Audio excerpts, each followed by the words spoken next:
श्री शिवाय नमस्तुभ्यं। श्री शिवाय नमस्तुभ्यं। राधे राधे दोस्तों, जय श्री कृष्णा। आप सभी भक्तजनों पर भोलेनाथ की कृपा बनी रहे। दोस्तों, सोमवार के व्रत को लेकर मानता है कि इस व्रत को करने से भगवान शिव अपने भक्तों की मुराद जल्दी पूरी करते हैं। सोमवार का दिन भगवान शिव को समर्पित है, इसीलिए इस दिन भगवान शिव की पूजा और व्रत करने का महत्व और ज्यादा बढ़ जाता है। यदि आप सोमवार के व्रत करते हैं तो आपको सोमवार व्रत कथा पढ़ना बेहद जरूरी है, क्योंकि इसके बिना आपका व्रत अधूरा माना जाता है। तो आइए सुनते हैं सोमवार की व्रत कथा। एक बार किसी एक नगर में एक साहूकार था। उसके घर में धन की कोई कमी नहीं थी, लेकिन कोई संतान न होने के कारण वह बहुत दुखी था। संतान प्राप्ति के लिए वह हर सोमवार को व्रत रखता था और पूरी श्रद्धा के साथ शिव मंदिर जाकर भगवान शिव और माता पार्वती की पूजा करता था। उसकी भक्ति देखकर एक दिन माँ पार्वती प्रसन्न होकर भगवान शिव से साहूकार की मनोकामना पूर्ण करने का निवेदन किया। पार्वती जी के आग्रह पर भगवान शिव ने कहा कि हे पार्वती, इस संसार में हर प्राणी को उसके कर्मों का फल मिलता है और जिसके भाग्य में जो हो उसे भोगना ही पड़ता है। लेकिन पार्वती जी ने साहूकार की भक्ति देखकर उसकी मनोकामना पूर्ण करने की इच्छा व्यक्त की। माता पार्वती के आग्रह पर शिव जी ने साहूकार को पुत्र प्राप्ति का वरदान तो दे दिया, लेकिन उन्होंने बताया कि यह बालक 12 वर्ष तक ही जीवित रहेगा। माता पार्वती और भगवान शिव की बातचीत को साहूकार सुन रहा था, इसीलिए उसे ना तो इस बात की खुशी थी और ना ही दुख था।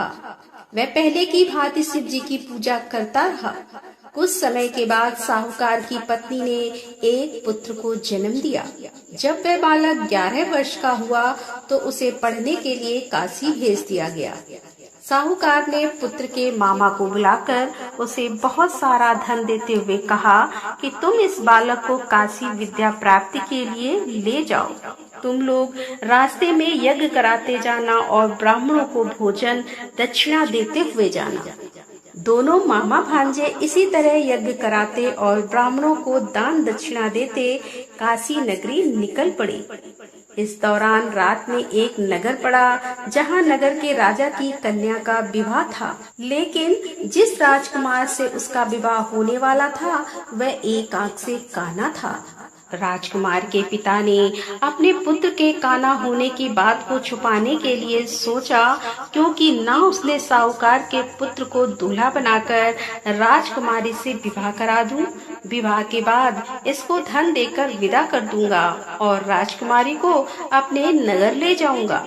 लड़के को दूल्हे के वस्त्र पहनाकर राजकुमारी से विवाह करा दिया गया। साहूकार का पुत्र ईमानदार था, उसे यह बात सही नहीं लगी, इसीलिए उसने अवसर पाकर राजकुमारी के दुपट्टे पर लिखा कि तुम्हारा विवाह तो मेरे साथ हुआ है, लेकिन जिस राजकुमार के संग तुम्हें भेजा जाएगा वह एक आंख से काना है। मैं तो काशी पढ़ने जा रहा हूँ। जब राजकुमारी ने चुन्नी पर लिखी बातें पढ़ी तो उसने अपने माता पिता को यह बात बताई। राजा ने अपनी पुत्री को विदा नहीं किया, फिर बारात वापस चली गई। दूसरी ओर साहूकार का लड़का और उसका मामा काशी पहुँचे और वहां जाकर उन्होंने यज्ञ किया। जिस दिन लड़का 12 साल का हुआ उस दिन भी यज्ञ का आयोजन था। लड़के ने अपने मामा से कहा कि मेरी तबीयत कुछ ठीक नहीं है। मामा ने कहा कि तुम अंदर जाकर आराम कर लो। शिव जी के वरदान के अनुसार कुछ ही देर में उस बालक के प्राण निकल गए। मृत भांजे को देख उसके मामा ने विलाप करना शुरू किया। संयोग बस उसी समय शिव जी और माता पार्वती उधर से जा रहे थे। पार्वती माता ने भोलेनाथ से कहा कि स्वामी, मुझे इसके रोने के स्वर सहन नहीं हो पा रहे हैं। इस व्यक्ति के कष्ट को अवश्य दूर करे। जब शिव जी मृत बालक के समीप गए तो वह बोले कि यह उसी साहूकार का पुत्र है जिसे मैंने 12 वर्ष की आयु का वरदान दिया था। अब इसकी आयु पूरी हो चुकी है।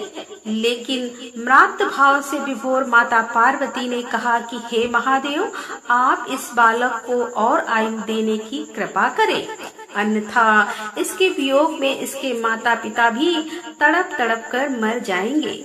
माता पार्वती के पुनः आग्रह पर भगवान शिव ने उस लड़के को जीवित होने का वरदान दिया। शिव जी की कृपा से वह लड़का जीवित हो गया। शिक्षा पूरी करके लड़का मामा के साथ अपने नगर की ओर वापस चल दिया। दोनों चलते हुए उसी नगर में पहुँचे जहाँ उसका विवाह हुआ था। उस नगर में भी उन्होंने यज्ञ का आयोजन किया। उस लड़के के ससुर ने उसे पहचान लिया और महल में ले जाकर उसकी खातिरदारी की और अपनी पुत्री को विदा किया। इधर साहूकार और उसकी पत्नी भूखे प्यासे रहकर बेटे की प्रतीक्षा कर रहे थे। उन्होंने प्रण कर रखा था कि यदि उन्हें अपने बेटे की मृत्यु का समाचार मिला तो वह भी प्राण त्याग देंगे। परंतु अपने बेटे के जीवित होने का समाचार पाकर वह बेहद प्रसन्न हुए। उसी रात भगवान शिव ने साहूकार के स्वप्न में आकर कहा कि हे श्रेष्ठ जी, मैंने तेरे सोमवार के व्रत करने और व्रत कथा सुनने से प्रसन्न होकर तेरे पुत्र को लंबी आयु प्रदान की है।